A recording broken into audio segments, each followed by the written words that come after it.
33살의 나이에 시장 골목에서 배달 전문 찜닭집을 창업했다. 외식업에 대한 경험은 전혀 없었다. 음식 강사라고는 친구들과 삼겹살을 구워 먹은 경험이 전부였고 제대로 된 요리를 해본 적도 없었다. 하지만 무작정 해보고 싶었다. 그냥 돈을 벌고 싶었다. 하지만 처음에는 뭐든지 쉽지 않았다. 장사를 시작하기 위해 레시피를 익히는 것도, 식자재를 고르는 것도, 심지어는 손님 응대를 하는 것도 모든 것이 낯설었다. 하지만 나에겐 딱 두 가지 무기가 있었다. 하나는 맛, 그리고 다른 하나는 성실함. 맛을 위해 전국 각지의 찜닭을 다 먹어보고 직접 닭을 잡아 손질하며 차이를 연구했다. 성실함은 말할 것도 없었다. 새벽부터 밤늦게까지 온몸이 부서져라 일했다. 1년이 지나자 가게는 점점 바빠졌다. 처음엔 하루에 5마리도 못 팔던 닭이 이제는 하루에 100마리 이상 나가기 시작했다. 매출도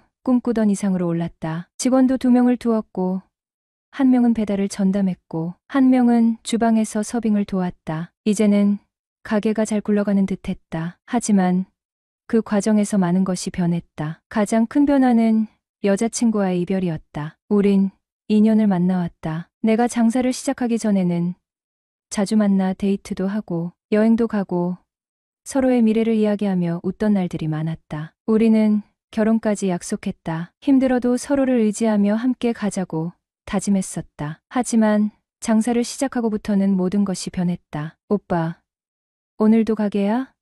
우리 좀만이라도 만나면 안 돼? 미안해. 오늘은 주문이 많아서 진짜 안 돼. 다음 주는 어때? 다음 주? 다음 주에도 바쁘다면서. 오빠, 우리 연애하는 거 맞아? 사실 나도 알고 있었다. 너무 바빴다. 장사 시작한 지 얼마 안 된 초반에는 하루 종일 닭을 손질하고 요리를 하고 배달을 뛰느라 정신이 없었다. 새벽 2시에 가게 문을 닫고 집에 도착하면 3시. 몇 시간 눈을 붙였다가 새벽 7시면 다시 시장에 가 식재료를 사야 했다. 그런 생활이 반복되면서 여자친구와의 연락도 뜸해졌고 만남도 줄어들었다. 그러던 어느 날 그녀가 마지막으로 내게 말했다. 오빠는 가게랑 연애하는 것 같아. 나는 오빠 여자친구가 아니라 그냥 지나가는 손님 같아. 그날 이후 그녀는 떠났다. 너무 갑작스러웠다. 하지만 시간이 지나고 나서야 알게 되었다. 그녀는 나와 이별을 결심한 것이 아니라 이미 다른 사람과 새로운 관계를 시작하고 있었던 것이다. 그 사람은 다름 아닌 내 가장 친한 친구였다. 친구와 바람이 났다는 사실을 알았을 때 나는 손이 떨리고 심장이 요동쳤다. 믿을 수 없었다. 오랫동안 신뢰했던 친구, 그리고 결혼까지 약속했던 그녀가 나를 속이고 있었다니. 몇 달 동안 가게를 닫고 싶을 정도로 무너져 내렸지만 현실은 나를 기다려주지 않았다. 장사는 계속해야 했고 닭은 매일 손질해야 했다. 이별 후에도 난 무덤덤하게 가게를 열었다. 닭을 손질하고 양념을 버무리고 주문을 받고 배달을 보냈다. 그렇게 몇 달이 지났다. 어느 날 가게 문을 닫고 혼자 남은 식탁에 앉아 맥주 한 캔을 따는데 문득 생각이 들었다. 난 이 돈을 벌어서 뭐 하지? 가게가 안정되고 돈도 벌고 있지만 정작 내 곁에는 아무도 없었다. 가족과도 연락이 줄었고 친구들도 하나둘 멀어졌다. 하지만 후회는 없었다. 선택은 내가 한 것이고 이 길을 온전히 가야만 했다. 시장통 아주머니들이 내게 이런 말을 종종 했다. 젊을 때 고생해야지. 인생 뭐 있어? 돈 벌면 그게 최고야. 여자?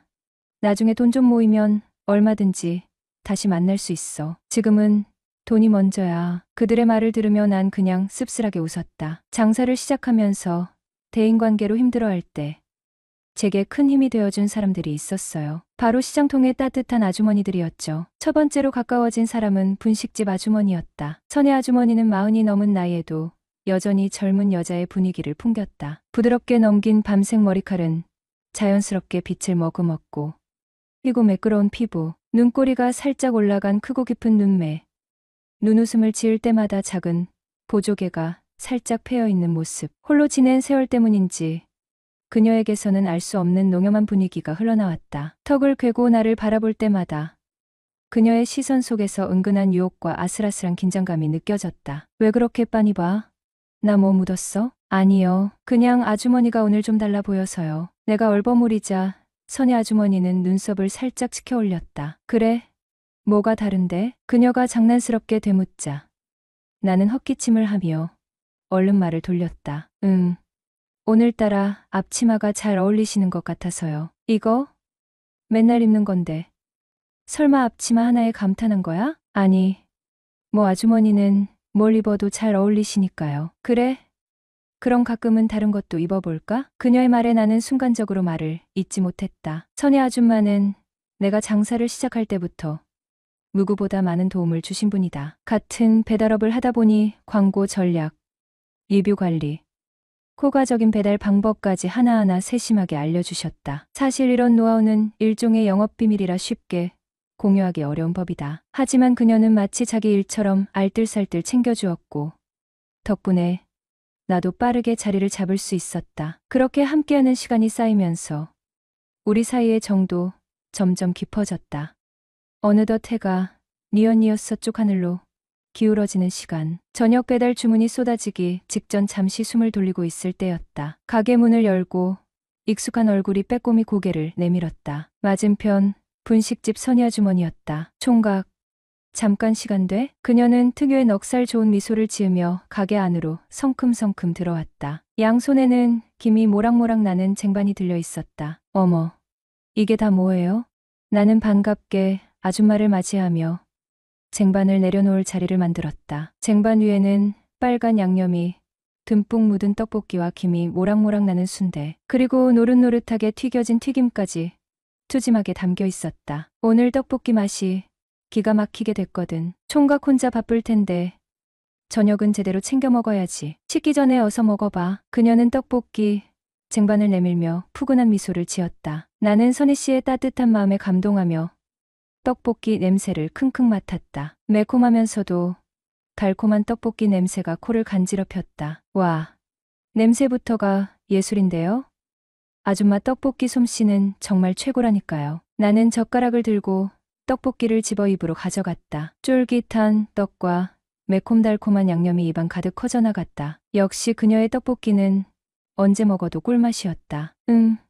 역시 맛있어요. 제가 떡볶이 킬러인 건 어떻게 아시고 이렇게 딱. 나는 엄지손가락을 치켜 세우며 칭찬을 아끼지 않았다. 그녀는 그런 나를 보며 호탕하게 웃었다. 호호호. 총각 입맛이야. 허니 꽤 뚫고 있지. 맛있으면 됐다. 자, 순대도 먹어봐. 오늘따라 순대도 찰지게 잘 삶아졌어. 아줌마는 젓가락으로 순대를 집어내 떡볶이 접시에 놓아주었다. 나는 순대도 떡볶이 국물에 푹 찍어 입으로 가져갔다. 쫄깃한 순대와 매콤한 떡볶이, 국물의 조화는 환상적이었다. 순대도 진짜 맛있네요. 오늘 저 완전 호강하는 날인데요. 맛있게 먹는 모습 보니까 내가 더 기분 좋네. 총각, 혼자서 배달의 요리에 얼마나 힘들겠어. 이럴 때라도 든든하게 먹고 힘내야지. 그녀의 따뜻한 격려에 나는 괜히 가슴이 뭉클해졌다. 여자친구와 헤어진 후 혼자 덩그러니 남겨진 기분이었는데 선희 씨는 마치 엄마처럼 따뜻하게 나를 챙겨주었다. 아줌마, 정말 감사해요. 덕분에 힘이 불끈 솟는 것 같아요. 아이고, 뭘 이런 걸 가지고. 우리는 이웃끼리 서로 돕고 사는 거지. 그리고 총각이 워낙 착하고 성실하니까 나도 더 챙겨주고 싶은 마음이 드는걸. 그녀는 마지막 말끝을 흐리며 수줍은 미소에 왠지 모르게 가슴이 두근거렸다. 선희 씨는 넉살 좋고 털털한 줄만 알았는데 가끔씩 보여주는 여성스러운 모습은 묘하게 사람을 설레게 했다. 선희 씨, 오늘따라 더 예뻐 보이시네요. 나도 모르게 툭 튀어나온 말이었다. 내 입에서 그런 말이 나올 줄은 나도 예상 못했다. 나는 말을 내뱉고 나서 얼굴이 화끈거리는 것을 느꼈다. 어머, 총각도 참, 갑자기 왜 그래? 쑥스럽게. 진짜예요. 오늘따라 피부도 더 뽀얗고 얼굴에 생기가 넘치는 것 같아요. 혹시 좋은 일 있으셨어요? 아이고, 이 총각. 사람 놀리는 거 봐. 다 늙은 아줌마한테 뭐 하는 거야? 그녀는 핀잔을 주면서도 입가에는 미소가 떠나지 않았다. 나는 그녀의 반응에 기분이 좋아져 더욱 능글맞게 웃으며 받아쳤다. 솔직히 말해서 제 여자친구라고 해도 다 믿을걸요? 아, 진짜. 이 능글맞은 총각. 누가 총각 여자친구로 믿는다고 그래? 나 애도 딸린 아줌마인데. 하여튼 말은 잘해요. 그럼 이제 그만 놀리고 떡볶이 마저 먹어. 식으면 맛없어. 그리고 시간은 흘러 20대 대선 개표일. 지역이 경북이다 보니 상인들끼리 자연스럽게 모여 국민의힘의 승리를 기원하며 개표 방송을 함께 지켜봤다. 맥주잔을 기울이며 이재명이 어떻다, 윤석열이 어떻다 하며 정치 이야기가 오갔고 초박빙의 개표 결과에 모두가 긴장감을 놓지 못했다. 결국 다음 날 윤석열 당선이 확정되었고 아침부터 다들 집값 안정이니 경제 활성화니 하며 기대감에 들떠 있었다. 그런데 맞은편 가게 분위기가 이상하게도 싸늘했다. 늘 밝게 인사하던 분식집 아줌마의 얼굴이 어딘가 어두워 보였기 때문이다. 무슨 일 있어요? 아니야. 별거 아니야. 잠시 신경을 썼지만 그냥 그런가 보다 했다. 그런데 밤 12시가 넘어서 영업을 마칠 즈음 그녀에게서 전화가 걸려왔다. 정태 씨, 퇴근하고 시간 좀 있어? 왜요? 무슨 일 있어요? 그냥 좀 우울해서 얘기할 사람도 없고 술 한 잔 마시고 싶은데 마침 내가 생각나서.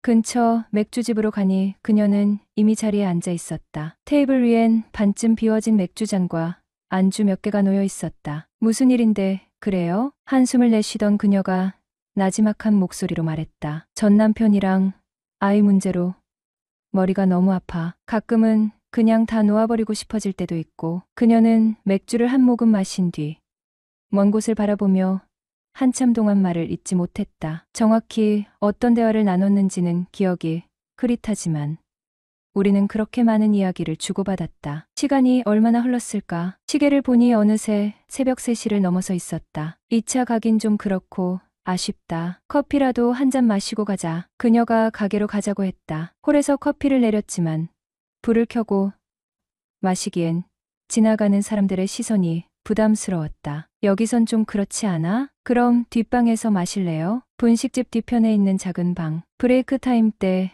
잠시 쉬려고 만들어 놓은 공간이었다. 티테이블 하나와 3인용 소파가 있는 작은 공간에 나란히 앉아 커피를 마셨다. 근데 점점 분위기가 이상하게 흘러갔다. 술 기운이 남아서인지 아니면 원래부터 이런 기류가 있었던 건지 서로 의식적으로 거리를 두려 했지만 쉽지 않았다. 갑자기 가슴이 심하게 뛰었다. 뜨거워진 얼굴을 식힐 겸 자리에서 일어나 옆에 서서 얘기를 나누려 했지만 순간 아무 말도 들리지 않았다. 그런데 취기가 동하여 그만 말실수를 하였다. 아줌마는 안 외로우세요?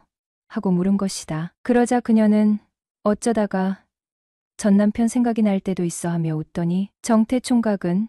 하고 묻기에 얼굴을 붉히며 저는 뭐 하며 말을 잇지 못하자 호라비 심정 과부가 알아준다고 많이 외롭지?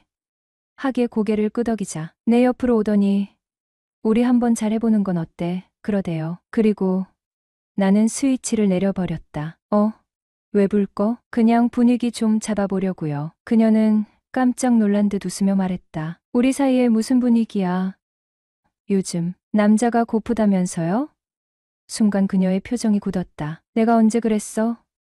조금 외롭다고 했지. 한동안 침묵이 흘렀다. 달빛이 희미하게 방 안을 비췄고 정막 속에서 우리는 서로의 존재를 더 또렷하게 느낄 수 있었다. 그녀가 나를 바라봤다. 우리 이번 한 번뿐이야. 알았지? 나는 대답하지 않았다. 대신 그녀의 눈을 마주 보며 천천히 다가갔다. 그리고 그날 밤 우리는 선을 넘고 말았다. 그리고 두 번째, 옆집 미용실은 사별 후 두 딸과 함께 살고 있는 50대 초반의 아주머니가 운영하는 곳이었다. 어느 날 큰딸이 시집을 가고 난 뒤 미용실에는 막내딸과 아주머니만 남았다. 막내딸은 얼마 전 회사에 들어갔고 밤늦게야 집에 들어왔다. 그 집 아주머니는 여전히 젊은 날의 미모가 남아있는 매력적인 여인이었다. 사별한 지 6년이 지났지만 그 여유로운 아름다움과 세련된 분위기는 여전히 주변을 압도했다. 그날 오후 2시부터 5시까지의 브레이크 타임 동안 나는 잠시 피로를 풀기 위해 소파에 누웠다. 바쁜 점심 장사 후에 몸이 피곤했던 탓에 나는 그대로 잠에 빠져들었고 어느 순간 옆집에서 들려오는 수다 소리에 눈을 떴다. 거실에서의 대화가 내 방까지 들려오는 건 익숙한 일이었지만 오늘은 유독 그 이야기에 집중하게 되었다. 언니, 나 어제부터 애인 생겼다. 아주머니의 목소리와 함께 이야기가 시작됐다. 그 소리는 내겐 아직은 목소리였다. 바로 보험 설계사로 일하는 그녀였다. 평소에 차분한 정장 차림을 하고 다니던 그녀가 입을 열자 놀랍게도 대화의 내용은 내가 예상한 것과는 전혀 달랐다. 그녀는 13살 어린 남자와 사귀게 되었다고 말했다. 남자는 다 어린애 같단 말이야. 그녀의 말은 거침없었고 이야기는 계속 이어졌다. 아주머니는 처음엔 믿기지 않는다는 듯 웃으며 말했지만 나중에는 진지하게 수긍하는 듯한 모습을 보였다. 그래, 어린 남자 만나보니 어때? 좋아? 끝내줘. 아파트도 구축보단 신축이 훨씬 살기 좋잖아. 남자도 마찬가지더라고. 어릴수록 좋아. 얘는 참 사람을 무슨 구축, 신축으로 나눠. 아니, 언니도 이왕이면 영계 한번 만나보고 싶잖아. 안 그래? 기회만 된다면 그렇긴 하지. 언니, 옆집 총각 괜찮던데. 키도 크고 인물도 훤하고 말야. 무슨 소리야. 걔는 우리 딸 뻘인데 요즘 세상에 그런 게 어딨어. 서로 좋으면 그만이지. 언니 싫으면 차라리 나를 소개시켜줘. 너 애인 생겼다면서. 걘 애인이고 엔조이로 만나면 되지. 그리고 그녀들은 30분여간 이야기를 나누다 함께 나갔다. 그날 이후 나는 옆집 아주머니를 보는 시선이 달라지기 시작했다. 어느 날 가게 앞에서 담배를 태우고 있었는데 옆집 아주머니가 차에서 무거운 상자를 꺼내는 모습이 보였다. 제가 옮겨다 드릴까요? 내가 다가가 상자를 들자 아주머니는 고마워하며 말했다. 총각이 도와주면 완전 땡큐지. 짐을 다 옮긴 후 아주머니는 커피를 한 잔 사주겠다고 했다. 커피 한 잔 사줄게. 고생했으니 시원한 거 한 잔 마셔. 그녀가 사온 아이스 아메리카노는 맛있었고 우리는 소파에 나란히 앉아 서로의 이야기를 나누기 시작했다. 그녀는 갑자기 집에 남자가 없으니 물건 하나 나르는 것도 일이야 라며 신세 한탄을 했다. 나는 그런 말을 들으며 그럴 땐 언제든지 부르세요. 이웃이란 게 그런 거죠 라고 답했다. 그녀는 고마운 듯 웃으며 말했다. 고맙네. 그럼 앞으로 필요할 때 연락할게. 사실 몇 번이나 미용실 앞에서 서성였어요. 그런데 매번 아줌마들이 수다를 떨고 있길래 혼자 오면 부끄러워서요. 내 말에 그녀는 웃으며 말했다. 요즘 남자가 그런 걸 부끄러워한다고?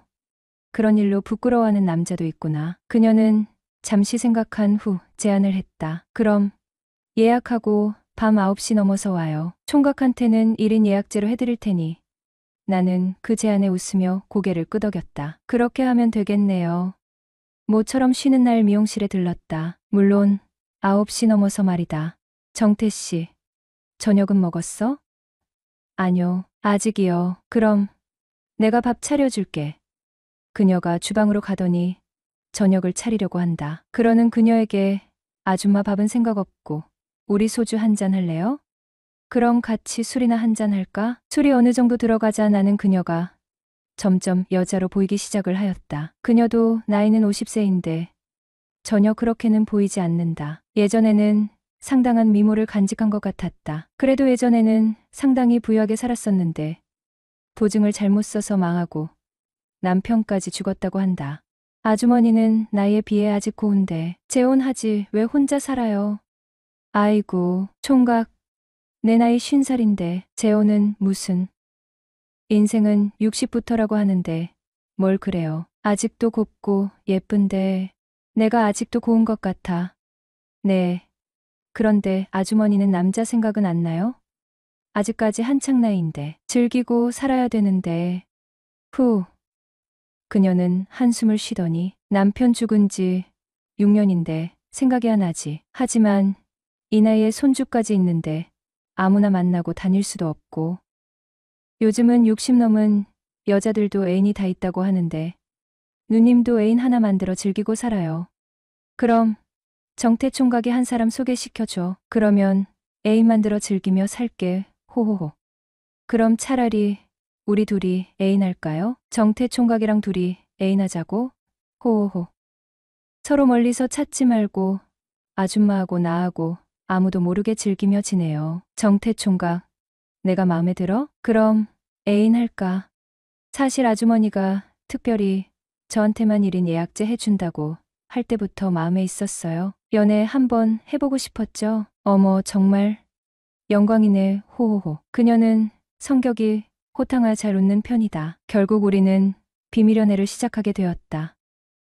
그리고 세 번째는 미용실에 자주 찾아오던 보험 설계사 은호가 준마다. 그녀는 내가 가게 오픈 전에 3일쯤 되는 날 건물주로부터 화재 보험 가입 여부를 묻는 연락이 왔다. 이런 장사가 처음이다 보니 미처 생각지 못하고 있던지라 약간 당황하였으나 이내 정신 차리고 주변 지인들에게 보험 관련 종사자를 찾는 연락을 하였고 마침 옆집 미용실 아주머니에게 보험 설계사를 소개받았다. 오늘 제가 10시쯤 찾아뵐까 하는데 괜찮으시겠어요? 네. 괜찮아요. 그 시간에 오셔요. 그럼 이따가 도착 전에 다시 한번 전화드릴게요. 그렇게 그녀와의 시간 약속을 잡고 영업 준비를 하는데 갑자기 통화한 그녀의 얼굴이 너무도 궁금했다. 내 폰을 들고 그녀의 연락번호를 저장하고 카톡을 열어 업데 표시가 끝난 후 새 친구 탭을 보니 그녀의 프사가 떠올랐는데 사진상으로 보니 어떤 큰 행사장에서 무릎까지 오는 오피스룩의 정장 차림에 중년쯤 되어 보이는 모습의 단발머리를 하고 꽃다발을 들고 있는 여자가 보인다. 나름 이쁘네. 전체적으로 몸매나 옷차림 화장하며 그 나이대의 여자들보다 그래도 괜찮아 보였다. 무엇보다 오피스룩과 스타킹을 좋아하는 내 취향 저격이랄까. 왠지 섹시해 보였으니까 어느덧 9시 50분쯤 전화벨이 울렸다. 여보세요? 네, 저 박은옥이에요. 지금 근처 도착했는데 어디세요? 아, 그래요? 제가 앞으로 나갈게요.